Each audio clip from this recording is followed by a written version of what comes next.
নমস্কার বন্ধুরা, আজকের মেনু বাঙালির চিরকালীন পছন্দের লুচি আর ছোলার ডাল। আজকে আমি ছোলার ডালটাকে একটু স্পেশাল পদ্ধতিতে বানিয়েছি। প্রথমে ছোলার ডালগুলোকে আধ ঘন্টা ভিজিয়ে রেখে প্রেসার কুকারে প্রায় 80% সেদ্ধ করে নিয়েছি।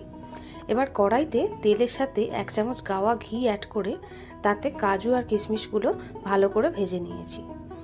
এবার ওই তেলেই ফোড়ন হিসাবে হিং, গোটা জিরে, গোটা গরম মশলা, শুকনো লঙ্কা দিয়ে টমেটো আর আদা বাটাটাকে ভালো করে নেড়ে চেড়ে সেদ্ধ করা ছোলার ডালটা দিয়ে দিয়েছি। তারপর স্বাদ মতো নুন আর মিষ্টি দিয়ে লঙ্কা গুঁড়ো, হলুদ গুঁড়ো, জিরে আর ধনের গুঁড়ো মিশিয়ে ভালো করে নেড়ে নিয়েছি। এবার ওর মধ্যে দিয়ে দিয়েছি ভেজে রাখা কাজু কিশমিশগুলো, আর তারপর স্পেশাল একটা ভাজা মশলা দিয়ে শেষকালে নামানোর সময়তে দিয়ে দিয়েছি শাহি গরম মশলা। এরকম পদ্ধতিতে ছোলার ডাল বানিয়ে খেয়ে অবশ্যই জানাবেন কমেন্ট করে কেমন লেগেছে।